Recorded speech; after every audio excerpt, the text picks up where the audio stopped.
Bonjour et bienvenue sur Nostro Milan, le podcast by Milan Actu sur l'actualité du plus grand club d'Italie.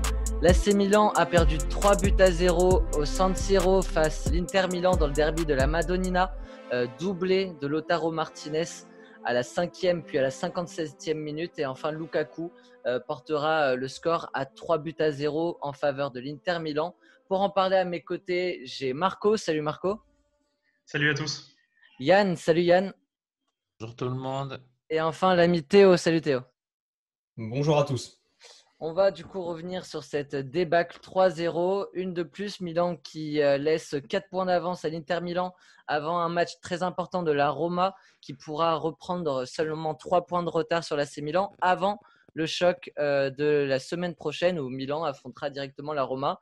En cas de victoire de la Roma ce week-end et le week-end prochain, Milan se retrouverait troisième à égalité avec la Roma. Donc voilà, en quelques matchs, la tendance a vraiment changé à Milan. On va aborder cette émission en 2 parties, avec la première sur le débrief de ce match que je ferai avec mes amis. Et enfin, on va sauter la partie top-flop pour aborder une série de questions. Est-ce qu'on peut parler de crise à Milan avec ce début d'année 2021 très compliqué? Mais avant tout ça, on va revenir sur le match. Au niveau des statistiques, messieurs, avant de rentrer un peu dans le contenu, Milan a 60% de possession contre 40 pour Inter Milan. 15 frappes à 16 en faveur du coup de l'Inter, seulement 6 frappes cadrées pour l'Inter qui en a du coup marqué 3. Au niveau des duels remportés, Milan a gagné 72 duels contre 47 pour l'Inter et pourtant à la fin, c'est l'Inter qui remporte haut la main ce derby. Marco, quel est ton ressenti sur la prestation globale des Milanais? Match très compliqué à décrypter. Une première mi-temps fantomatique. Le Milan n'a pas du tout joué. On s'est laissé prendre par le jeu de l'Inter. On était à la rue totalement. Des retards sur tous les ballons. Des joueurs qui n'étaient pas du tout présents sur le terrain. Des choix tactiques à discuter, notamment pour la charnière centrale. Néanmoins, une deuxième mi-temps et surtout une entame de deuxième mi-temps plus sérieuse. On a Ibra qui a enfin été percutant. Handanovic qui, pour la seule fois de cette saison, car il a été mauvais cette saison, se transforme en New York Prime et nous sort 3 arrêts de classe mondiale. Ça nous fait mal car on n'arrive pas à marquer. Quelques minutes après, on se prend un contre et on rentre dans le piège de l'Inter, c'est-à-dire qu'on veut marquer, on va de l'avant, mais eux, c'est ce qu'ils attendent et en contre, ils nous punissent. C'est un match qui va nous faire mal, c'est clair. Mentalement, moralement, c'est compliqué. Néanmoins, il ne faut pas tout remettre en question. On a eu un sursaut d'orgueil en deuxième mi-temps, comme j'ai dit. On commence à voir certaines failles dans l'effectif. Il y a des discussions qui vont devoir être mises en place, je pense. Mais voilà, pas de quoi non plus remettre en question toute notre saison, comme j'ai pu le voir. J'ai eu le temps, avant ce débrief, d'aller sur Twitter et de voir certaines personnes hurler après Pioli, pensant que c'était la fin et qu'on était de retour au beau milieu de la Banteria. Je pense que oui, ce match nous fait mal, oui, il montre des failles, mais il ne faut pas non plus tomber dans la dramatisation de ce qui nous arrive. On est tout de même deuxième de Serie A, à 4 points du leader. Maintenant, affaire à suivre, on lève la tête et on pense à Rome. Ouais, Milan qui, comme tu l'as dit, Marco, a changé ses intentions en deuxième période. Milan qui s'est créé en 2 minutes plus d'occasions que sur les 45 premières minutes, Théo. Ouais, exactement. Je pense que c'est un débrief qui est important, qui doit nécessairement être fait. Marco le dit très justement, notamment pour pas céder dans cette culture de l'instant qui, on le sait, prend de plus en plus de place. C'est absolument pas constructive. Mathématiquement parlant, Milan a perdu 5 matchs depuis le début de l'année 2021. C'est 4 de plus que sur notre première partie de saison. Donc forcément, ça amène à des discussions. Maintenant, il faut les avoir avec du recul. Si on se base uniquement sur le match, on voit un Milan qui a eu un temps fort de 12-13 minutes, qui a été rapidement annihilé par les contres dévastateurs. Mais oui, je pense qu'il y a un aspect tactique dont on va débattre pendant le post-4, où encore une fois, ça soulève un peu ces problèmes de Pioli. Donc on voit à chaque défaite où vraiment nos défaites, contrairement aux saisons passées, seront purement tactiques, dans la mesure où un des deux coachs impose sa tactique sur le terrain à l'autre. Et généralement, c'est nous qui avons du mal à s'adapter à cette tactique qui a été mise en place contre nous. Oui, parce que sur le papier, Yann, il n'y a pas une énorme différence, voire très peu de différence entre l'effectif de l'Inter et de l'AC Milan, l'effectif de l'AC Milan et de l'Atalanta ou encore du Milan et la Juve. C'est vraiment, comme le souligne Théo, des défaites tactiques selon toi? Ouais, alors tactiquement, déjà, on a un gros problème, je pense, mentalement. Pour moi, rentrer dans un derby et faire les 10 premières minutes qu'on a fait, c'est absolument pas faisable. On ne peut pas se permettre ça à ce niveau-là quand on se dit vouloir jouer le titre. Pour moi, faire les 5 premières minutes qu'on a fait, le premier but est ridicule. On est tous complètement déplacés, attirés par le ballon, en panique totale. On ne peut pas se permettre ça. Ensuite, tactiquement, je suis aussi un peu déçu de l'approche du match de Pioli. Et je suis totalement d'accord, je rejoins Théo complètement sur le fait que tactiquement, je n'arrive pas trop à comprendre qu'est-ce que Pioli a voulu mettre en place. Quand on connaît les qualités de contre de l'Inter, on a joué, on l'a vu directement en tout début de match, hein, avec Milan qui pressait très très haut, Tonali qui était presque à la même hauteur que Çalhanoğlu. Et une fois ce premier rideau de pressing qu'on imposait qui était passé, c'était cadeau pour des joueurs comme Lautaro qui arrive à éliminer Kier une, deux fois, là, où Kier monte lui aussi, était presque au milieu de notre milieu de terrain. Et là, on retrouve Lautaro et sa percussion, Romelu Lukaku et sa puissance et sa vitesse face à nos défenseurs qui étaient totalement dépassés. Et tactiquement, je n'ai pas compris ce pressing si haut de Milan. Ouais. Qui en plus c'était pas un pressing efficace parce qu'on se faisait passer pratiquement, on avait des joueurs qui trouvaient des passes entre les lignes comme Bastoni, comme Barella qui trouvaient des passes entre les lignes pour trouver Eriksen ou Lautaro, et ensuite quand on a Lautaro ou Romelu Lukaku qui arrivent en pleine vitesse face à Kier ou à Romagnoli, c'est difficile. Ce pressing, comme tu dis, très haut, nous coûte les 2 premiers buts. Si vous voyez, là, c'est l'action qui amène le premier but. On voit un Théo très haut et un caissier qui est aspiré par le ballon. Et derrière, du coup, on se retrouve avec une défense très désordonnée. C'est Romagnoli qui essaye de couvrir caissier qui, lui, devait couvrir Théo. Et du coup, toute la défense et ensuite, voilà, coulisses. Et finalement, on se retrouve avec un Kier et Calabria qui, derrière, on voit après sur le centre, Lukaku fait un gros travail par la suite, mais sur le centre de Lukaku pour Lautaro, on a un Calabria qui est perdu entre Lautaro et Perisic. Et finalement, on retrouve un peu cette même action sur le deuxième but, où là-dessus aussi Théo fait un pressing très haut sur Hakimi, alors que voilà, c'est juste une ressortie de balle.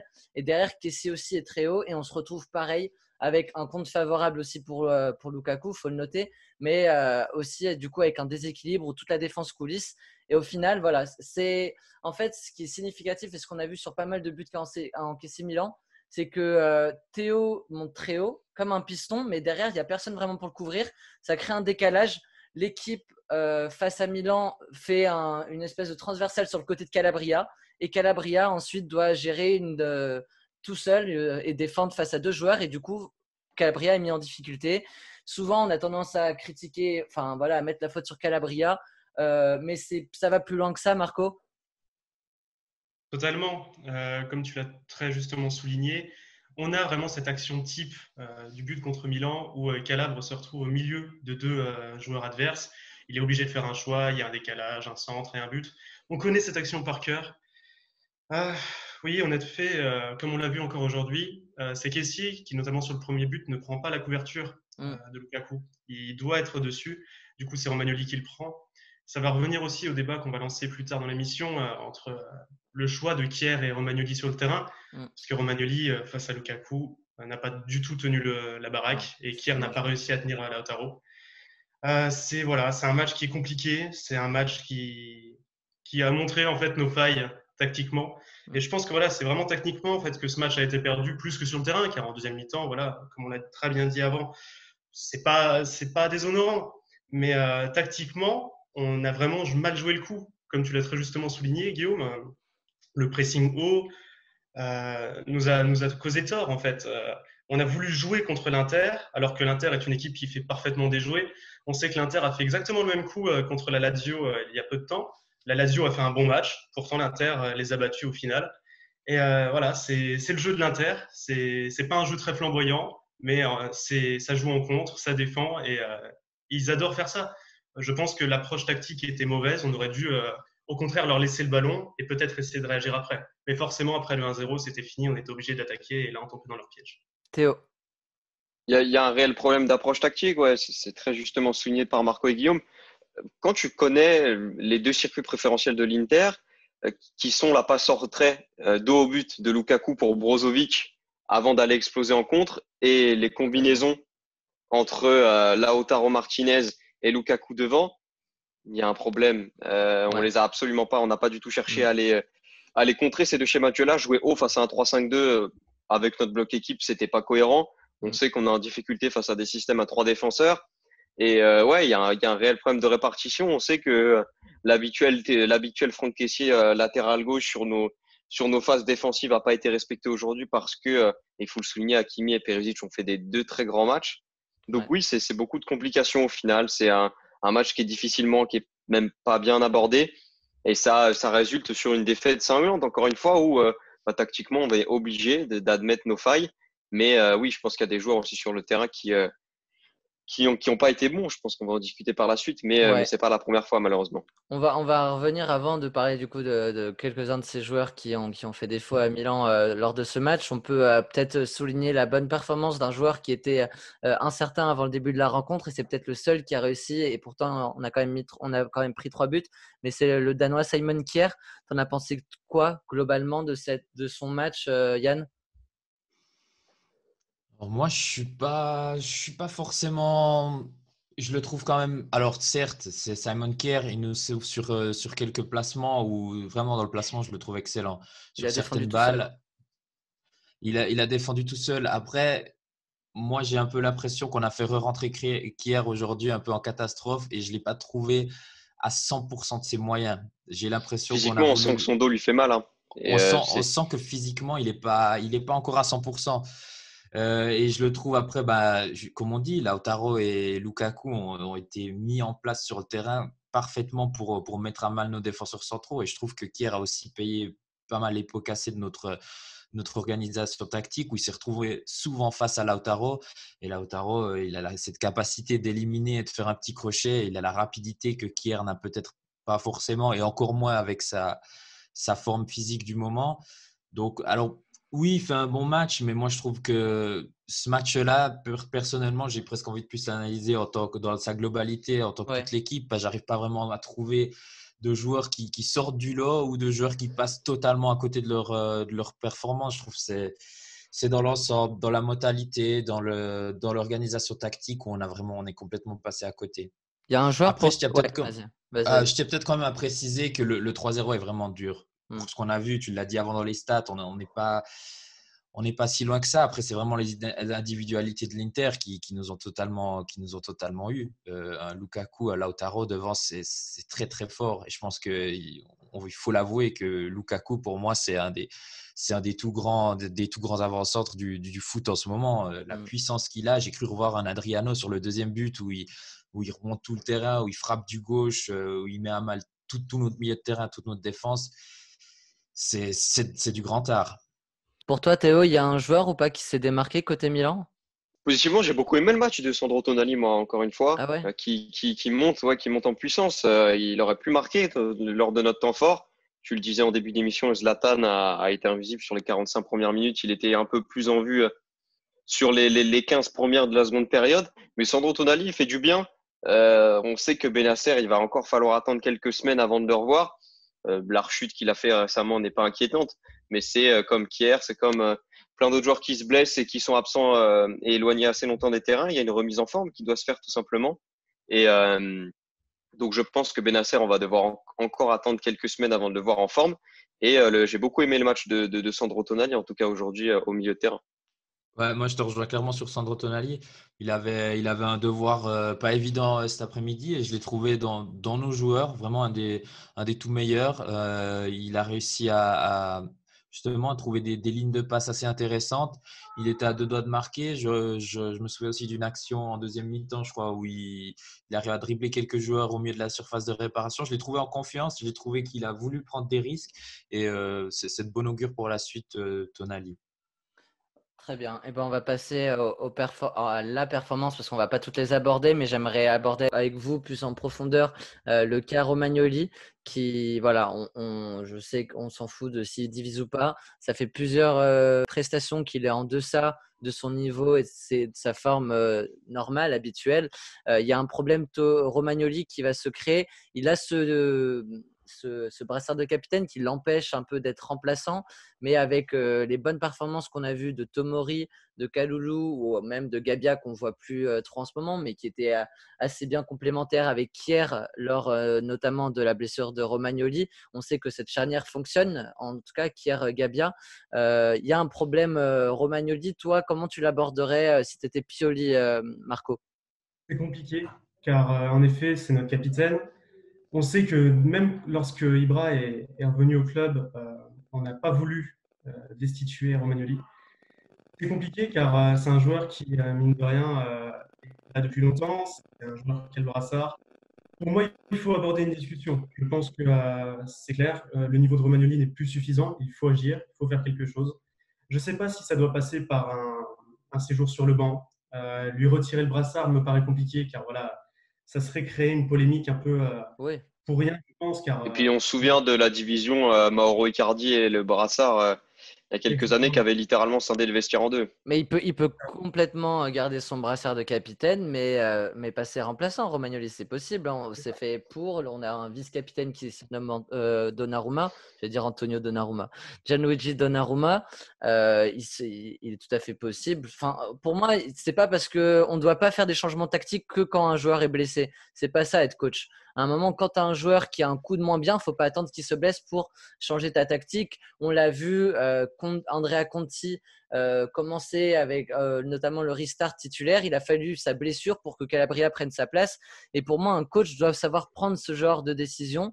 Et ça passe peut-être par une discussion en interne tous les deux dans le bureau de Pioli, faire un point sur la situation de Romagnoli, parce que sur ce match-là, c'est gênant de voir que c'est le capitaine du Milan qui passe le plus à côté de son match. On l'a vu en souffrance tout le long du match face à Lukaku. On l'a vu aussi face à l'aller, parce que même si on gagne le derby 2-1 à l'aller, Lukaku mange aussi Romagnoli. Et dans le derby un peu plus récent, au mois de janvier, c'était la même chose. Donc il y a un problème Romagnoli. Toi, Yann, comment tu gérerais la situation Romagnoli? Qu'est-ce que tu attends de lui? Est-ce que tu attends qu'il laisse sa place? Est-ce que tu attends qu'on lui fasse encore confiance et qu'il se réaffirme? Moi, j'aurais envie d'y faire confiance. Moi, dans ce genre de défaite où on prend un immense coup sur le moral, là, on va pas se mentir aujourd'hui, que ce soit pour nous supporters, je pense dans le vestiaire, on l'a vu sur la tête d'Ibrahimovic en fin de match, c'est très très dur pour le moral. Et en sortant des quelques matchs qu'on sort maintenant, on est tombé en quelques matchs de tout en haut à presque tout en bas. Et je pense qu'il faut pas commencer à tout vouloir remettre en question, à tout vouloir tout changer, à paniquer. Je reste toujours du fait qu'il faut rester calme. Et alors, tout premièrement, le brassard de capitaine, pour moi, il ne faut surtout pas commencer à aller changer, à aller Non, vouloir c'est pas le bousculer cette sujet. hiérarchie, Hmm. parce que pour moi, c'est clairement quelque chose, ça ne peut que nous apporter du mauvais. Je pense que l'ambiance dans le Hmm. vestiaire, on le sait depuis le début, c'est quelque chose qui tient la route. Donc, c'est clairement pas, pour moi, c'est clairement pas ça envisageable. Après, le fait de peut-être donner la confiance sur certains matchs à Tomori ou lancer Kaloulou à la place de Romagnoli, pourquoi pas? Pourquoi pas? Mais ça, je pense que c'est de l'essor de Pioli et je pense que c'est certes sur le match d'aujourd'hui, Romagnoli passe totalement à côté de son match, mais après il joue face à Lukaku et Lukaku, c'est pas le premier. Romagnoli n'est pas le premier défenseur de Serie A à souffrir et à faire une disaster class face à Lukaku. Je pense à Acerbi la semaine passée qui passe totalement à côté de son match face au Parolo géant aussi, un belge. cas dégusté, hein, qui s'est pris un 100 mètres libre, sauf que lui, il faisait que 50 mètres. Hein. Voilà, donc pour moi, je lui ferai encore confiance. Après, bah, c'est Pioli, il faut voir dans les entraînements ce qu'il prouve. Mais je pense que si Romagnoli tient toujours sa place de titulaire, si Romagnoli a toujours son brassard de capitaine, c'est qu'il y a quand même quelque chose, il apporte quand même quelque chose à cette équipe. Après, bah, le match d'aujourd'hui, on est tous d'accord pour dire qu'il passe totalement à côté de son match. Je suis d'accord que c'est difficile de blâmer Romagnoli quand tu sais face à qui il a affaire pendant 90 minutes. Mais Théo, c'est pas le premier mauvais match de Romagnoli cette saison. C'est loin d'être le dernier. Ça fait un moment qu'il est pas bon. Il y a eu même une période où il n'était pas bon. Il marque ce but face à je sais plus l'équipe, mais il marque ce but où il va vers la caméra en faisant le signe chute. Ah, C'était cette déjà. saison? Oui, voilà, mais il y En avait effet, déjà voilà, ouais, c'est ça. Il demande de la fermer à ses détracteurs, mais c'était il y a un petit moment et Romagnoli avait enchaîné quelques matchs pas bons. Il y a eu, voilà, ces 2-3 matchs pas mal à C'est cette face à la période-là. Fiorentina, victoire 2-0. Voilà. Et ensuite, ça fait un moment la Fiorentina qu'on les a joués. Et ensuite, 29 novembre, ça date. voilà, Ouais. ça date. Et depuis, on n'a pas vu un Romagnoli excellent. Enfin, il est en dessous de son niveau. Et à côté de ça, paradoxalement, on a des Kalulu et notamment des Tomori qui performent et qui peuvent être des alternatives, notamment quand tu veux aligner un Kier qui n'est pas à 100% de sa forme. Il y a aussi cette dimension qu'il faut prendre en compte. C'est qu'un Romagnoli, on n'aide pas Romagnoli à lui mettre un joueur à côté de lui qui est très bon, mais qui n'est pas à 100%. Alors qu'un mec comme Kalulu, comme Tomori, qui a plus de vitesse, peut un peu équilibrer le travail défensif de Kier et permettre d'avoir deux bons défenseurs. T'en penses quoi, Théo? Je pense qu'il y a plusieurs éléments à prendre en compte quand on veut juger la situation actuelle de Romagnoli. La première, c'est l'histoire qu'il a par rapport au club. C'est un joueur qui a une certaine ancienneté et qu'on doit évidemment respecter, que ça soit sur son niveau actuel ou son niveau d'antan, parce qu'on ne juge pas un joueur sur les 6 derniers mois. Il y a l'histoire aussi du Milan AC. Ça fait des années maintenant que le brassard du capitaine est attribué aux joueurs aux plus anciens sur le terrain. C'est le cas d'Alessio Romagnoli qui est avec nous depuis le plus longtemps. Et puis, il y a aussi cette situation pas forcément facile en ce moment avec l'état de Simon Kjær, qui est pas forcément à 100%, mais qui, intrinsèquement parlant, est le meilleur défenseur de la charnière. Et la question, c'est qui mettre avec un défenseur qui n'est pas à 100%. Je pense que c'est ça, surtout le casse-tête pour Pioli, qui est difficile à visualiser parce que prendre par exemple le risque de lancer un Tomori aujourd'hui ou un Kalulu, c'est mettre un défenseur à 100%, pas à 100%, avec un défenseur qui n'a pas d'expérience dans le derby. Donc tu prends un double risque qui est difficile à percevoir. Maintenant, moi, le choix de la question du brassard, etc., pour moi, elle doit être réglée d'une manière très simple, qui est mettre Romagnoli sur le banc, tout en lui préservant son brassard de capitaine lors des matchs où il fait son retour. Didio le prendra au caissier lorsqu'il sera sur le banc et consolider un peu cette entente Kier-Tomori, Tomori-Kalulu sur des matchs où on est plus confiant sur les offensives adverses. Mais cette charnière Kier-Tomori aurait, à mes yeux, être celle qu'on aurait dû voir cet après-midi. Ça n'a pas été le cas malheureusement et on est obligé. Voilà, pour une fois, j'espère que Pioli va avoir cette intelligence tactique de ne pas attendre le dernier moment, comme on le disait en début d'émission, pour provoquer ou retarder les changements et que Romagnoli va être mis un peu sur le banc. Et je pense aussi à d'autres joueurs, notamment Ante Rebic, vont voir pas leur statut remettre en question, mais leur performance récente être remise en question. Marco? Je pense que voilà, Théo a très justement souligné qu'il y avait un aspect tactique à prendre en compte. Mais par contre, je ne m'accorde pas avec toi, Théo, sur le fait que potentiellement aujourd'hui, on aurait dû jouer avec Kier Tomori. Pourquoi dans ce cas ne pas avoir coulissé Romagnoli à côté de Calabria, donc mettre Romagnoli sur Lautaro, et changer Kier pour Tomori, car on sait que Kier aujourd'hui, on l'a vu sur le terrain, il n'était pas à 100%, il boitait à moitié, c'était le meilleur. Il ne pouvait pas les faire. Il n'était pas affûté physiquement, donc je ne comprends pas le risque pris de le faire jouer d'entrée de jeu. Alors certes, Romagnoli n'a pas été meilleur. Néanmoins, au moins lui, il était à 100% de ses capacités physiques. Donc je ne comprends pas le fait d'avoir laissé Kier d'entrée de jeu, ça me dépasse. Surtout il y a une erreur sur Kier, mais pour moi, comme intrinsèquement parlant, c'est le meilleur défenseur de la charnière. Dans tous les cas, la question de celui qui l'accompagne est plus importante de savoir si Romagnoli est là ou pas. Donc dans ma tête, même si Kier n'était pas forcément en forme, je l'aurais mis titulaire et j'aurais réfléchi à qui était à côté. Après, c'est vrai que avec le recul, on est obligé de juger de l'expérience d'un derby. C'est aussi la raison pour laquelle, sur la semaine qui venait, le ballottage n'était pas de savoir si Romagnoli était là. Le ballottage était de savoir si c'était Kier ou Tomori qui serait présent cet après-midi. Tout à fait. Dans comment anticiper, je veux dire, ce derby, il y a aussi cette dimension d'expérience. Tu le dis, Théo. Tomori, il a 5-6 matchs à tout casser en Serie A. Il n'a jamais joué contre Lukaku, tandis que Romagnoli, Kier savent à qui ils ont affaire, puisque ça fait quelques matchs, quelques années qu'ils jouent face à ce joueur. Donc, il y a aussi cette dimension. Pioli a pris le minimum de risques. Mais il est légitime de se poser cette question quand on voit la performance de notre capitaine après ce match. Je vais vous poser une autre question, messieurs. On va refermer du coup ce sujet autour de Romagnoli. J'ai une autre question. Quand j'ai vu ce match-là, je n'ai pas pu m'empêcher de constater, et c'est un peu le constat que j'ai fait lors des derniers matchs, le cas Zlatan. Le cas Zlatan, c'est pas péjoratif par rapport à lui, mais est-ce qu'il y a vraiment une Zlatan dépendance sur le terrain? Parce que quand je vois la facilité qu'ont nos adversaires, l'Inter, la Spezia, l'Atalanta à museler Zlatan Ibrahimovic, moi j'ai l'impression que si l'adversaire fait un marquage individuel sur Zlatan Ibrahimovic, on n'a plus aucune animation offensive. Car Hakan ne trouve pas de schéma offensif parce qu'il fait que dédoubler avec Zlatan Ibrahimovic. C'est vraiment un jeu appui-remise qu'on a vu pendant le restart et c'est ce qui marche avec l'entente Hakan et Ibrahimovic. Et sur les côtés, on a un Saelemaekers qui, si défensivement, fait le travail. Offensivement, il n'y a aucun apport offensif sur le côté droit. Et Rebic, c'est vraiment pas ça non plus. Leao, c'est plus un buteur, j'ai l'impression, qu'un ailier vraiment.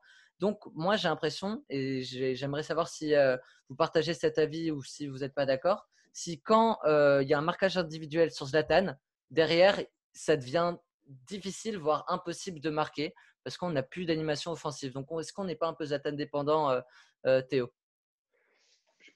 Je pense qu'il y a une dépendance qui s'explique aussi par l'activité sur le terrain de Zlatan, tout simplement. J'avais l'occasion d'en parler sur mon papier sur Calcio Mio ce matin. Zlatan est un joueur qui, à mesure que le temps passe, réduit son secteur d'activité lorsqu'il joue. On sait qu'actuellement, c'est un excellent pivot, que ce soit de la tête ou du pied, dos au but, et que quand il n'est pas en remise ou comme solution pour le trident offensif derrière lui, c'est un attaquant qui va être bien positionné dans la surface pour finir les actions.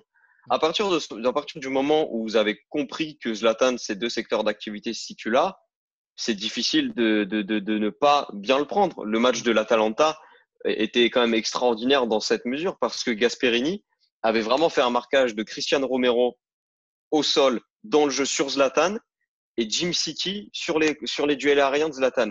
Donc, supposons que tu n'aies pas besoin de défenseurs et que tu n'en mettes qu'un seul. Là, ça a été encore le cas aujourd'hui. On a vu un De Vrij qui a quand même bien dégusté Zlatan, qui l'a bien bougé. Skriniar sur les duels aériens était aussi présent. Donc, la finalité, c'est que Zlatan est muselé et que dans ce 4-2-3-1 là, dans beaucoup de dispositifs, le buteur peut servir à plein d'autres choses qu'être en remise.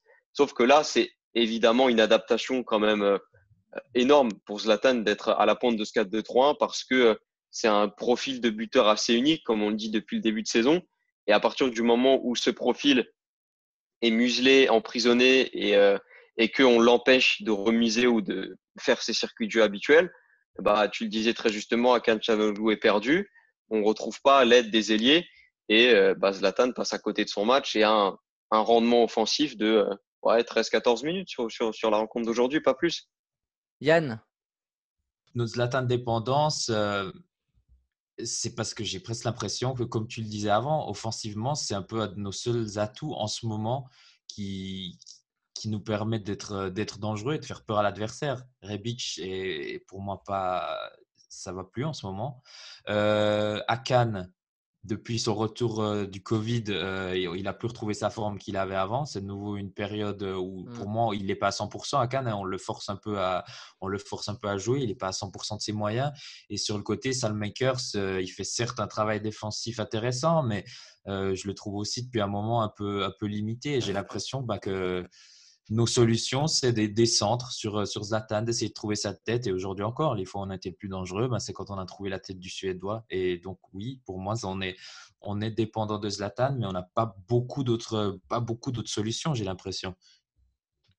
Et Marco, toi, t'en penses quoi? Est-ce qu'il y a cette Zlatan dépendance? Est-ce que ça peut être problématique sur cette fin de championnat quand on voit qu'on a déjà perdu 5 matchs et quand on voit ces défaites-là? Et à chaque fois, c'est un marquage à la culotte sur Zlatan. C'est les défenseurs savent comment jouer contre lui. Moi, je pense qu'on peut faire aussi le lien avec le fait que parfois on observe certains matchs à l'époque où Ibra était blessé et on se disait, mince, on jouait mieux. Et en réalité, c'est vrai que Ibra, lorsqu'on l'a dans l'effectif, c'est vrai que tout converge vers lui. C'est un joueur qui a vraiment besoin de ballon. On passe sur un autre style de jeu. On essaye moins de créer, forcément. On peut se remettre, comme l'a dit Yann, à des centres et à des interventions de la tête. Le match qu'il a proposé aujourd'hui n'est pas mauvais en soi. Si Handanovic ne sort pas de masterclass, il est auteur d'un doublé. C'est un joueur qui est pour nous extrêmement important, mais je ne pense pas qu'on peut dire qu'on est dépendant. Du moins, on n'est pas plus dépendant d'Ibra que l'Inter des Lukaku, que la Juventus les deux Ronaldo. Chaque équipe a réellement un joueur qui va être en fin de compte son buteur principal. Nous, c'est Ibra. Et c'est vrai qu'il est tellement performant, il est tellement impressionnant que c'est dur de l'enlever de ses effectifs. Mais je sais que certains parlent même du fait de pourquoi pas, parfois, dans certains matchs, selon la vue tactique, le laisser de côté pour, par exemple, essayer Léao en pointe. Et le problème, c'est que Ibrahimovic, dans certains matchs, je me rappelle notamment celui face à Naples, est prépondérant. Il a cette étincelle de génie qui parfois peut créer un but monstrueux. Et voilà, je pense qu'on a une sorte de Zlatan-dépendance, mais elle n'est pas méchante. Je pense qu'on n'a pas notamment à s'inquiéter pour l'avenir. On arrivera à surmonter cette petite dépendance, mais elle n'est pas énorme. Et je pense qu'elle est même naturelle dans ce championnat. Moi, quand je parle de Zlatan dépendance, c'est plutôt tactiquement. Est-ce que ça peut. Zlatan, je ne remets pas du tout ses prestations en question, loin de là. C'est plus quand il est marqué, parce que nous, ce qui nous fait défaut, c'est de ne pas s'adapter tactiquement. Chose que tous nos adversaires font face à nous maintenant. Et ça passe forcément par un marquage sur Zlatan. Et quand Zlatan est marqué, derrière, pour moi, il n'y a aucun titulaire, que ce soit Akan, que ce soit Salmakers, que ce soit Rebic ou Leao quand il est sur le côté gauche, qui peut apporter un peu ce surplus offensivement et débloquer la rencontre. Pour moi, un match qui est gagné par Milan, ça passe quasiment forcément par Zlatan Ibrahimovic. C'est pour ça que je parle de Zlatan dépendance. Marco. Non, je te rejoins totalement. On est obligé de constater le fait qu'en ce moment, nos titulaires dans le secteur offensif sont bien moins performants. Dans le temps, on pouvait penser notamment à Rebic. J'ai en tête le match l'année dernière contre l'Udinese où il marque à la dernière Quel seconde. match! Quel match! J'y étais. Théo Hernandez aussi qui nous fait génial. une glissade après son but magnifique en sortie de corner là. Exactement.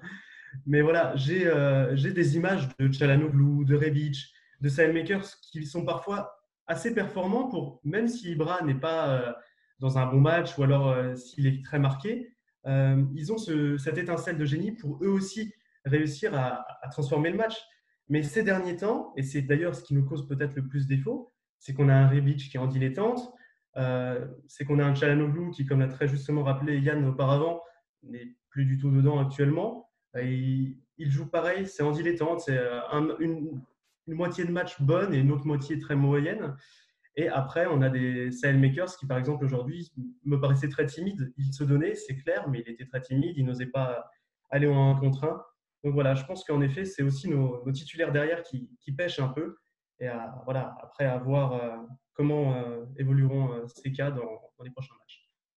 Très bien. Et alors, on va parler maintenant de ce changement qu'on peut apercevoir depuis janvier, cette nouvelle tendance qu'a le Milan à perdre plusieurs matchs. Comment, les amis, alors je sais que vous n'êtes pas visionnaire ou quoi, mais comment on peut expliquer un peu ce changement radical sur le terrain entre la saison 2020, où on a perdu un seul match lors de l'année civile, et cette début de saison 2021, on a un Milan qui marque moins, qui est même muet dans certaines rencontres. Comment l'expliquer, Théo? Je pense que Milan est passé par beaucoup de phases sur ces 18 derniers mois, à commencer par la découverte de ce 4-2-3-1 qui a fait ressortir un potentiel qu'on pensait totalement inexistant chez beaucoup de nos joueurs. Je pense à Akan, je pense à Kessié, Calabria. Ça a confirmé les joueurs qui étaient en forme, à l'image de Théo Hernandez qui a encore plus explosé sous ce 4-2-3-1. Mais il y a eu une phase où on était injouable parce que même certains des joueurs, ils survolaient, quoi. Il y avait vraiment pas un sur-régime parce que les blessures qu'on a eues n'ont pas touché tout l'effectif, même si elles ont touché certains membres. C'était vraiment une dose de confiance qu'on avait qui était assurée avant chaque match et qui nous rendait irrésistibles. Maintenant, c'est un dispositif qu'on utilise exclusivement depuis plus de 18 mois, à l'image seulement peut-être de la défaite 3-0 face à Lille, où j'ai plus souvenir d'un 4-3-3 que d'un véritable 4-2-3-1, notamment parce qu'il y avait eu un gros turnover. Donc voilà, je pense qu'il y a inexorablement le temps qui passe, et ce temps qui passe fait qu'au bout de 18 mois, tu as peut-être toujours les mêmes automatismes dans ton 4-2-3-1, mais tu n'as peut-être plus autant la même difficulté pour les adversaires de les déchiffrer, ces dédoublements, ces combinaisons, ces circuits de jeu. Ça fait qu'aujourd'hui, je ne pense pas qu'il faut une remise en question tactique. Je ne pense pas que ce soit la solution nécessaire dans la mesure où il y a trop de joueurs qu'on a conditionnés à des rôles et que passer en 4-2-3-1, passer en 4-3-3, passer avec 2 attaquants devant, c'est peut-être pas la solution. Maintenant, il va falloir questionner le rôle des joueurs dont on a pensé que c'était leur rôle définitif. Je pense notamment à Ante Rebic, je pense à Leao qu'on n'a pas forcément assez exploité dans l'axe. Makers aussi, se consolider les bases qu'on avait parce que la fin de saison est longue et que avant de penser à comment Castillejo va partir parce qu'on ne considère plus dans le projet, qui on va mettre pour remplacer Rade Krunic, est-ce qu'on lève l'option d'achat de Soalio Maïté, enfin toutes ces questions qu'on se posera cet été. Maintenant, il faut se poser les bonnes questions maintenant et ça passe par oui une discussion franche avec chacun des joueurs sur qu'est-ce qu'ils sont capables encore d'apporter sur ces 6 derniers mois avec les 18 derniers où ils sont clairement donnés au maximum d'eux-mêmes. Pour toi, Yann, comment t'expliques ce changement? C'est la tactique qui s'essouffle, comme peut l'évoquer Théo, ou c'est un autre aspect pour toi? Je pense qu'une bonne partie, ça doit être en lieu et cause de la tactique qui, pour moi, devient de plus en plus lisible chez nous. Après, comme le dit Théo, pour moi, on a conditionné nos joueurs depuis bientôt 18 mois là, à cette tactique du 4-2-3. Il ne faut pas tout remettre en question. Je ne cesse de le répéter. Il ne faut pas paniquer. Il faut pas commencer à remettre tout en question. Moi, je pense qu'on souffre actuellement là sur les 2 derniers matchs parce que l'Europa League, on joue avec notre équipe B, on peut pas vraiment juger. Mais je parle du match face à la Spezia où on tire quand même aucune fois au but et également au match d'aujourd'hui face à l'Inter. On souffre complètement des absences de Benacer qui pour moi est quand même une pièce maîtresse de notre jeu et ensuite pour moi de la méforme d'Akan qui est aussi pour moi une des pièces maîtresses de notre jeu actuellement dans ce système du 4-2-3-1. Donc je pense que les joueurs vont revenir. Il ne faut surtout pas paniquer.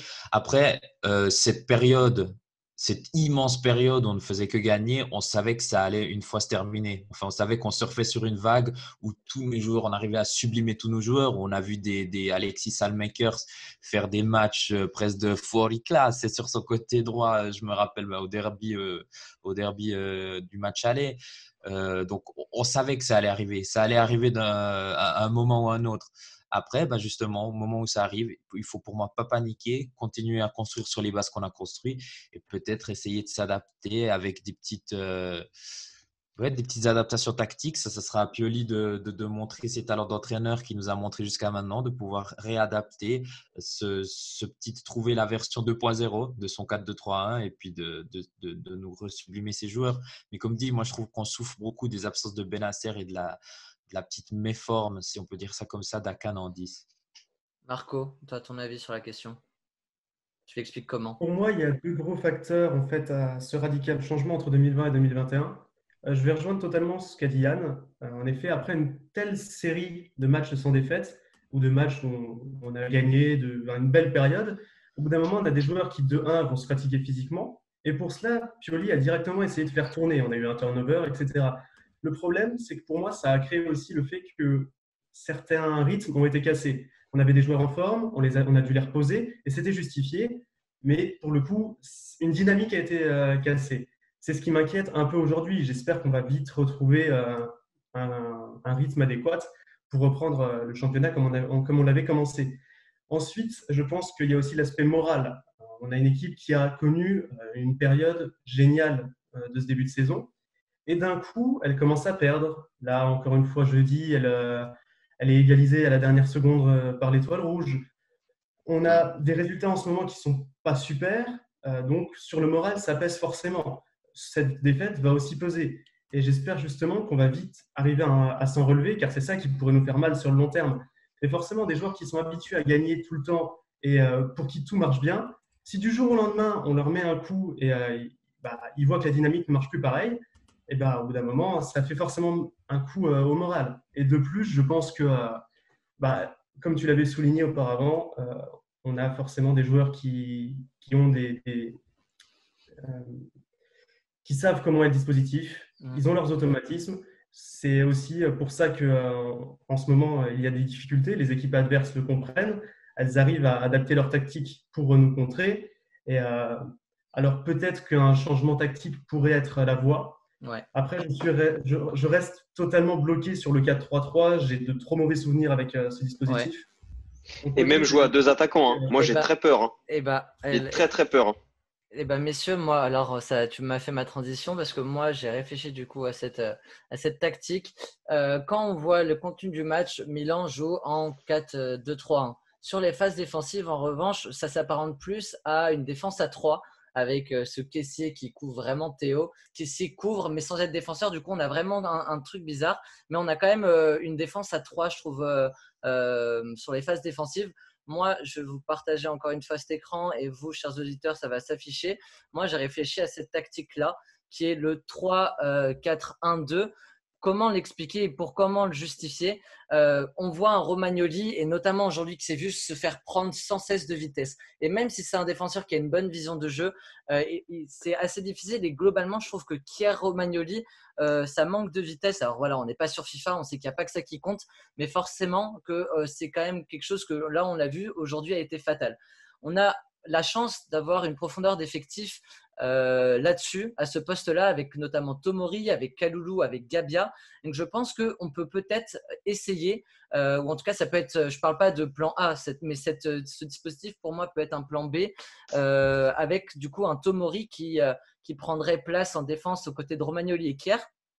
Théo, qu'on voit vraiment depuis le début de la saison comme un véritable piston, changerait très peu sa manière de jouer, je trouve, avec toujours ce caissier à côté de lui qui couvrirait ou qui prendrait sa place peut-être pour défendre. Mais globalement, on a un Théo aussi libre qu'à l'accoutumée. Et enfin, de l'autre côté, donc bien sûr, ce dispositif sacrifierait Davide Calabria, mais peut-être avec Salmakers ou même quand j'ai vu le match de Kaloulou jeudi, on peut limite voir un Kaloulou qui fait de belles montées, de belles percées offensives et qui sent très bien. Donc, on l'a vu sur un des 2 buts notamment. Mais voilà, pour moi, Salmakers peut être une solution là-dessus. Il a le rôle défensif pour peut-être pouvoir permettre de faire les retours défensifs et du coup d'avoir une défense un peu compacte en cas de retour. Et ensuite, on a un schéma offensif qui ne change pas trop, avec toujours ce double pivot Kessé Benasser, un Hakan qui ne change pas non plus son rôle. Et enfin, devant, ça nous permet d'aligner un Leao ou un Mandzukic aux côtés de Ibrahimovic. Et du coup, face à des défenses à 3, de mettre un peu plus de densité dans la surface de réparation pour éviter que tout le travail défensif de nos adversaires soit focalisé sur Ibrahimovic. En apportant un joueur un peu explosif comme Leao, du coup, les défenseurs ne se préoccuperaient plus que de Ibrahimovic et on aurait un peu une répartition là-dessus qui nous permettrait, à mon sens, de trouver des espaces. Le fait que aussi, quand on voit des matchs comme aujourd'hui où Rebic n'a aucune qualité de centre, on voit qu'à gauche, à part Théo Hernandez, il y a très peu de centres qui viennent de ce côté-là. Donc Théo ne changerait pas sa physionomie de jeu. Voilà, les messieurs, je vous propose ça. On n'est pas sur Football Manager, je le conçois. Mais est-ce que pour vous, c'est un schéma qui peut être possible ou qu'est-ce que vous en pensez?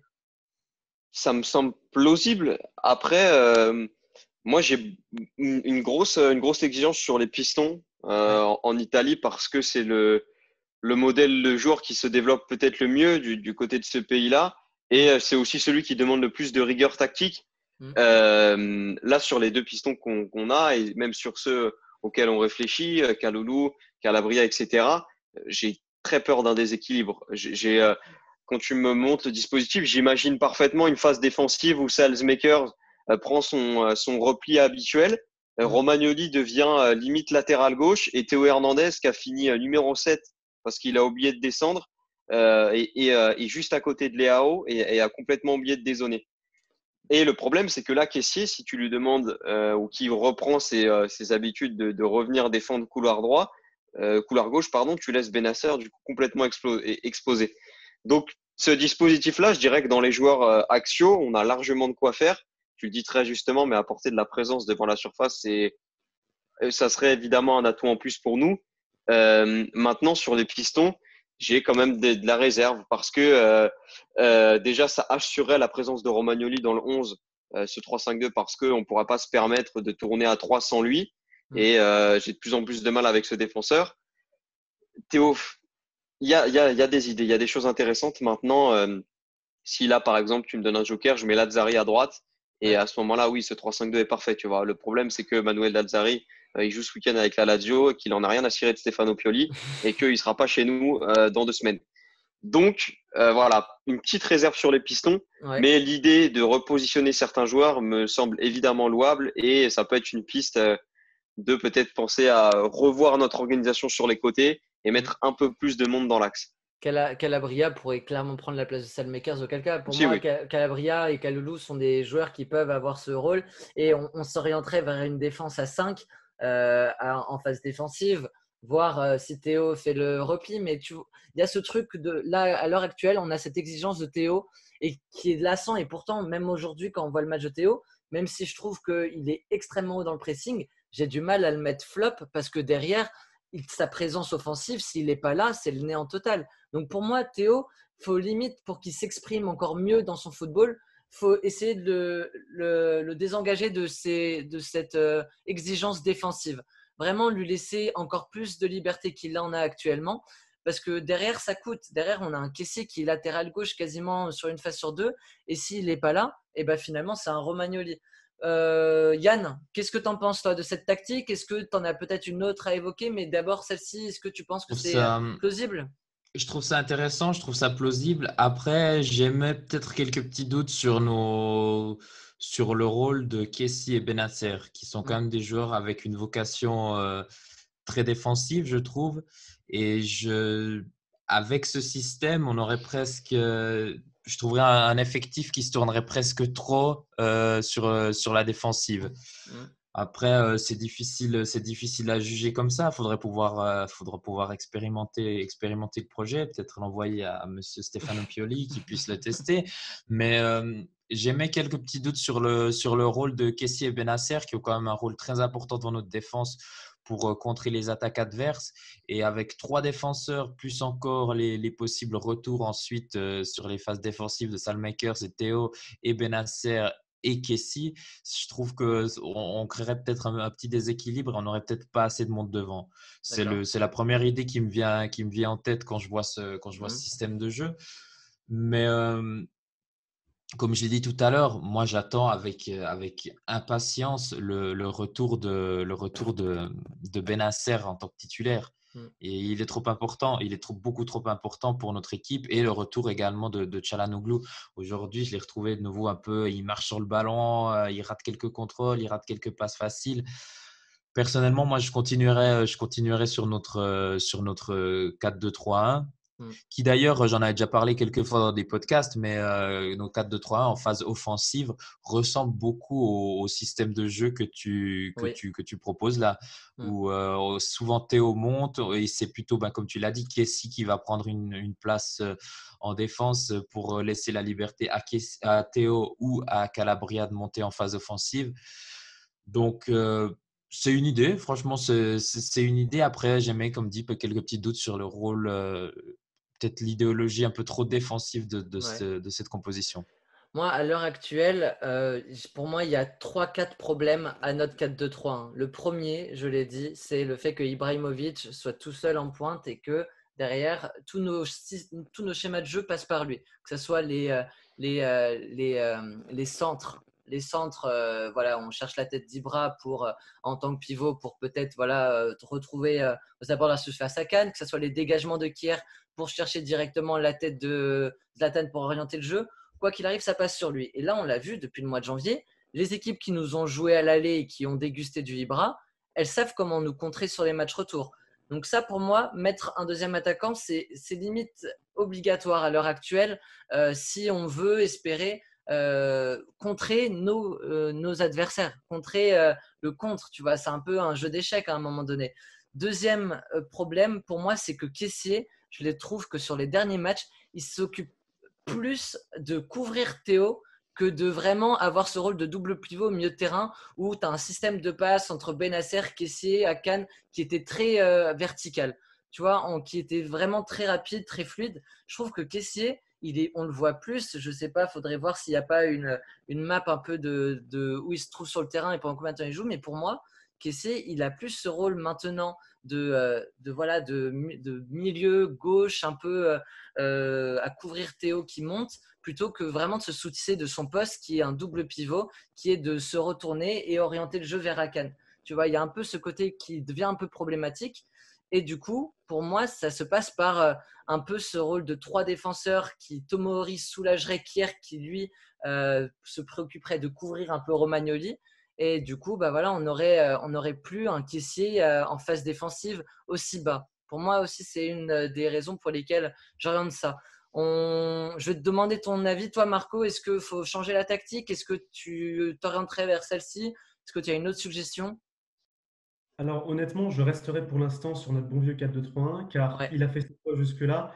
On a construit notre jeu cette année sur cela. Je pense que voilà, il faut lui laisser sa chance. C'est pas parce qu'on est dans une mauvaise période qu'il faut tout mm, remettre en question.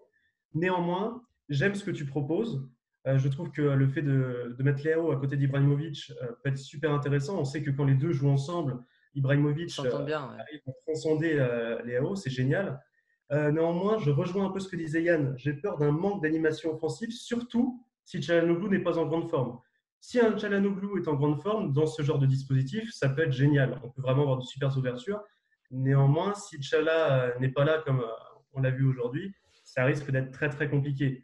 Et ensuite, comme vous l'avez très justement souligné, en fait, ce dispositif que tu nous présentes ressemble assez à celui qu'on a déjà actuellement. Bon, on perd un ailier pour gagner un défenseur, mais si on remplace, moi je remplacerais déjà Saël Makers par Calabria, car je trouve que vu Mm. la forme actuelle, ça serait dommage de le gâcher. Mais sinon, c'est intéressant en effet. Je pense que ça peut être un plan B, pas un plan A pour le moment, mais Mm. notamment en cours de match, si on voit qu'on a du mal peut-être à combler les espaces et si on a du mal à se projeter vers l'avant, si on veut un jeu un peu plus rapide, pourquoi pas s'orienter sur ce genre de projet. Ça peut être intéressant en effet. Pour moi, il y a un vrai problème avec ce rôle de Ibra. Ibra, il est très bien, mais à 39 ans, quand tu as trois défenseurs sur toi, c'est mission impossible. Et c'est clair que là, on peut avoir peur avec un système comme je l'ai présenté du rôle offensif et de l'animation offensive. Mais là, à l'heure actuelle, pour moi, c'est déjà alerte rouge. Après ce match face à l'Inter, après ce match face à la Spezia, même face à Belgrade, hein, parce que Belgrade, on ne sait pas terrible non plus, hein, le match offensivement qu'on fait. Équipe C, mais contenu désastreux, ouais. Contenu Enfin, et puis désastreux. surtout, contenu alarmant quand tu vois le non-marquage de Swalio Maïté qui a complètement oublié le joueur au deuxième poteau, le Mandzukic qui physiquement est pas au top et qui en plus se blesse, Mm. la rotation qui est faite, qui a des bons points quand même à retenir, Rade Oui. Krunic qui semble un peu plus en forme que sur les semaines précédentes. D'ailleurs, pour l'anecdote, il a fait ses débuts en pro en Serbie, alors qu'il est d'origine, qu'il est international bosnien, le milieu.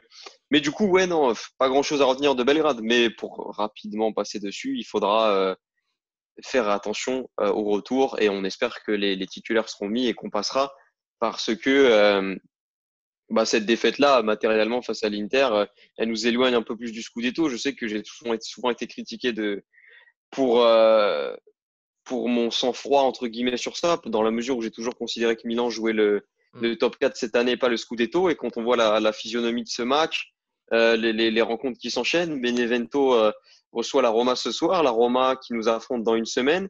La Juve, avec ses matchs de retard, peut nous aussi nous recoller. Donc, c'est un top 4 qui va être disputé jusqu'au bout, pardon. Et même si on est tous contents de revoir ce top 7 bien représenté dans la mesure où toutes les Ouais. grosses équipes qui sont censées y être y figurent, va falloir qu'on se Il y a batte eu. parce que on n'est pas premier, c'est pas la 32e journée et on n'a pas 14 points d'avance sur le second. La preuve en est, on va peut-être finir troisième dans quelques semaines. Tu évoques ce top 7, il y a eu un très joli papier fait par Calcio Mio, notamment, que vous pouvez aller retrouver cette semaine, un beau papier sur le retour de ce top 7. Voilà, c'était la petite parenthèse. Là-dessus, tu évoques du coup voilà, cette lutte acharnée pour la Ligue des Champions.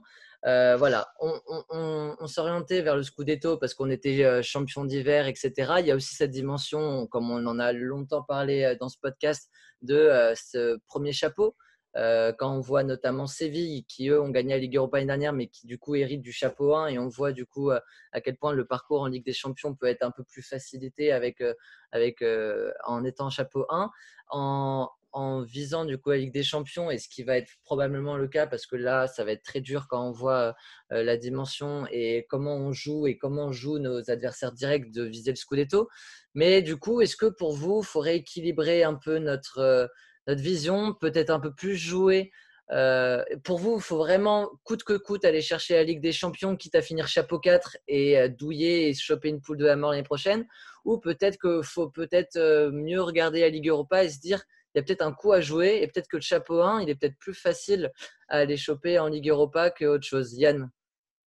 Non, alors pour moi, je le dis, on m'a aussi un petit peu dit que j'étais pessimiste suite à mes déclarations depuis jusqu'à maintenant. Mais pour moi, l'objectif de cette saison reste et restera notre tour en Champions League, coûte que coûte. Qu'on se retrouve en chapeau 4, en chapeau 5, 6. Pour moi, le but est de retourner en Champions League. On le sait, c'est depuis des années que c'est notre rêve d'y retourner. Financièrement, je n'ai pas les chiffres exacts, ça serait intéressant de les retrouver. Mais c'est Mais financier, ouais. financier, ça nous apporterait un plus incroyable En pour. France, Aulas touche, Aulas et son Olympique Lyonnais touchent 40 millions dès que tu participes, ne serait-ce qu'aux phases de poule. Donc imagine pour Milan. Non, mais c'est Ça ça. serait c'est quelque chose de beaucoup trop important pour nous de retourner en Champions League. Donc pour moi, il faut absolument se concentrer sur cet objectif de finir quatrième cette année. On doit finir cette année quatrième et Milan doit retourner cette année en Champions League, coûte que coûte. Et je suis pas très convaincu par la théorie de se concentrer sur l'Europa League. Parce qu'on le sait, en Il y a des Europa grosses League, équipes. il y a des grosses équipes et on peut se faire surprendre par d'autres équipes avec des déplacements difficiles où on est mis sous pression. Comme ça, je pense au match face à Belgrade de jeudi. On est certes sans supporters, mais il y a les supporters dehors qui mettent une certaine pression mise par le staff, par des officiels qui sont dans le stade qui ne devraient pas y être.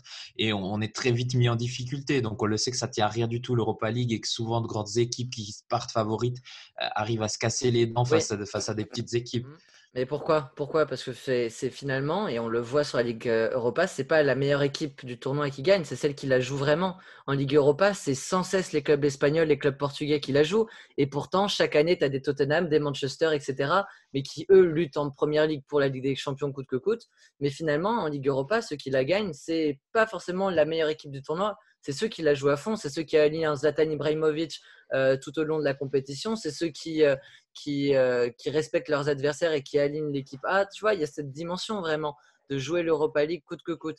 Et bien sûr, vous l'avez dit, il y a cette dimension économique de retourner en Ligue des Champions. Voilà, les 40 millions de dollars, etc. Tu l'as dit, il y a ça. Il y a bien sûr cet enjeu qui est présent quand tu vois en plus qui est président de l'AC Milan. C'est un fonds d'investissement, donc il y a vraiment cette notion économique qui est ultra importante.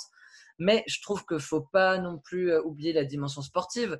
Parce que quand on voit l'Inter ou même Marseille, typiquement, qui c'est bien beau de jouer, d'arriver en Ligue des Champions, mais si c'est pour la jouer comme Marseille, être chapeau 4, se choper une poule ultra compétitive, et puis au final, arriver au mois de novembre, et bah, tu n'as pris que 2 points, parce que derrière, il y a combien d'équipes qui sont plus fortes que Milan? Il y a aussi ça. Il ne faut pas être ridicule. Moi, je veux jouer à la Ligue des Champions, je suis comme vous. Hein. C'est la seule chose que je souhaite. Mais je n'ai pas envie qu'on soit ridicule non plus. Donc je me dis, si on finit chapeau 1, et puis voilà, jouer la Ligue des Champions, la Ligue Europa, je veux dire, c'est déjà un beau test. Arriver aux demi-finales, arriver au final, arriver même au quart de finale, on va jouer des équipes sérieuses, compétitives, du niveau peut-être Ligue des Champions, et ça peut nous faire une belle préparation au vu de ce qu'on va pouvoir jouer l'année prochaine. Marco? Je suis assez d'accord avec Yann là-dessus. Je pense que l'Europa League, c'est très risqué. Ça demande beaucoup de matchs, ça demande une mobilisation de beaucoup de joueurs. Et si on la joue avec l'équipe type, ça peut nous mettre en danger en championnat.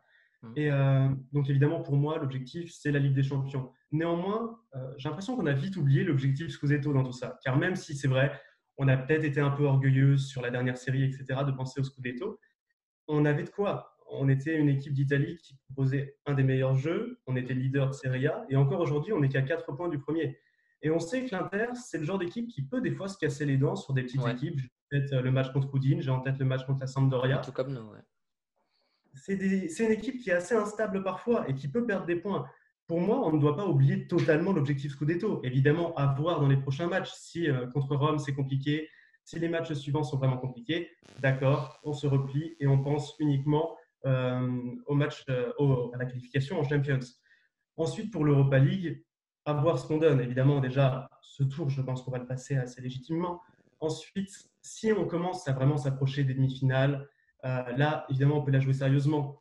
Néanmoins, je pense que c'est très risqué de vraiment se concentrer à fond sur cette compétition, mais ça peut être un objectif secondaire. Pour moi, on doit d'abord penser Champions et potentiellement Scudetto, donc s'orienter sur le championnat, et peut-être, dans un second temps, penser à l'Europa League. Théo, je vais t'orienter vers une dernière question parce que là, voilà, on a évoqué le fait que, enfin, Marco a évoqué le fait que Milan, fallait pas oublier tout ce qu'on avait fait sur la phase aller, qu'on avait un beau jeu, etc. Sauf que là, Milan piétine en 2020-2021. Il est temps de réagir et notamment le match face à la Roma va être très important. Pour toi, quel est l'électrochoc à avoir pour rebondir et finir la saison en beauté? Euh, je dirais que tactiquement parlant, on va devoir devenir irréprochable, que ça soit dans notre jeu qu'on doit absolument renouveler, notamment sur le positionnement de certains joueurs, et dans notre approche aussi des adversaires. On sait que la Roma nous avait mis en grande difficulté, nous avait mise pardon en grande difficulté en début de saison. Bon, au-delà de l'arbitrage qui était folklorique et regrettable sur ce match aller, ça va être encore une fois un affrontement face à une équipe avec trois défenseurs. On sait que Milan n'est pas très friand cette saison. Donc, j'ose espérer que Stefano Pioli et son staff aborderont avec le plus de maîtrise possible ce match. Et pour revenir très rapidement sur l'Europa League, euh, dans l'idéal, je pense qu'il faut consolider sa place en Serie A dans le top 4 avant de penser Europa League. Mais c'est une certitude, et tu le disais très justement, Guillaume, que tu ne peux pas jouer l'Europa League si tu ne t'investis pas dedans à fond. Donc, si on passe par exemple Belgrade et que notre adversaire c'est du coup en huitième, Ouais. parce qu'on commence en 16e, notre adversaire en huitième est aussi abordable et qu'on arrive en quart, là, je pense qu'il faudra faire des choix parce que l'étau va se resserrer, qu'il va rester les grosses écuries à la Manchester United, etc. Et que là, dans ces moments-là, il faudra faire des choix parce que évidemment, je pense qu'on a le profil pour gagner cette compétition et que, encore une fois, aller en Ligue des Champions, c'est bien. Aller en Ligue des Champions sans faire euh, pour ne pas être qu'une figure de présence, Voilà. c'est mieux. T'as pas peur d'être ridicule, toi, Yann, en Ligue des Champions, sans porter de l'œil, mais t'as pas peur que Milan soit ridicule en ayant un peu mis la Ligue Europa de côté, ces matchs face à Manchester ou Tottenham qu'on ne joue pas? Non, Non? non, pour moi pas. Non, j'ai pas peur L'ADN d'être suffit? ridicule. Je suis désolé, on est l'AC Milan, on a un effectif qui actuellement, avec les noms qu'on a, pour moi, n'a pas forcément, j'envie pas forcément des grosses Hmm. écuries d'Europe. Pour moi, on peut faire le poids face à de grandes écuries d'Europe. Donc non, j'ai pas forcément peur. Avant, tu évoquais Marseille, mais Marseille, je pense qu'on est quand même dans un cas encore très très Oui, non, mais bien spécial, sûr. avec des cas sociétaires de Hmm. tout ce qui tourne autour, qui tourne pas du tout rond, et le club qui a été géré catastrophiquement. Mais moi, j'ai pas peur, et comme dit, je pense que si on retourne en Champions League, on aura les fonds pour peut-être acheter un numéro 9 ou un joueur, ou peut-être on trouvera les fonds pour acheter ce qu'il nous faudra pour peut-être combler quelques petites lacunes qu'on a en ce moment. Mais j'ai vraiment pas peur de faire de retourner en Champions League et d'être totalement ridicule. Et après, même si on doit être ridicule, je vais revenir un petit peu en arrière sur des équipes comme l'Inter. Là, ça fait 2 saisons en Champions League, c'est catastrophique, mais comme c'est en train de tourner, ils vont très certainement. Enfin, non. Ils donnent tout sur le championnat, ils vont peut-être redevenir champion d'Italie. Je repense aussi à la Juve il y a quelques années qui perdait à Galatasaray sur un match qui avait joué, je crois, en première mi-temps dans la neige, je ne sais pas quoi, où ils avaient terminé le match Ah, en c'était deuxième folklorique, la Juve mi-temps. 2013, ça. La Juve 2013 qui se fait donc Sorti par le éliminer. Galatasaray de Drogba, hein. Exactement, qui se fait sortir par le Galatasaray de Drogba, donc qui est la honte de l'Europe, mais qui 2, 3 saisons plus tard va chercher des finales de Champions League. Donc je pense que pour se reconstruire, pour retrouver les plus hauts niveaux, il faut repasser par des, comme on dit en italien, des figure di merda. Et puis, et puis voilà, ça passe par là, je pense. Mais franchement, avec l'équipe qu'on a, je pense, je n'ai pas peur de ce genre de problème. Pour aborder la rencontre face à la Roma, Marco, toi, quel électrochoc tu attends de la part des hommes de Pioli ou même de Pioli? T'attends un changement au sein des titulaires? Qu'est-ce que t'attends? Un Qu'est-ce que t'aimerais changement voir? au sein des titulaires, pourquoi pas? Notamment, j'ai encore une fois le débat qu'on a eu tout à l'heure en tête avec la charnière centrale. Sinon, peut-être essayer pareil avec Rebic, un petit stage sur le banc au profit de Léo. Pourquoi pas, voilà, des changements dans l'équipe type, c'est possible. Ensuite, je pense que ça va surtout se passer en off, on ne le verra pas. Je pense que Pioli va vraiment devoir agir sur ses hommes mentalement, hein, des beaux discours, tout ce qu'il veut, mais il faut qu'il arrive à redonner du moral, car je pense que voilà, moralement, là, l'équipe a pris un sale coup.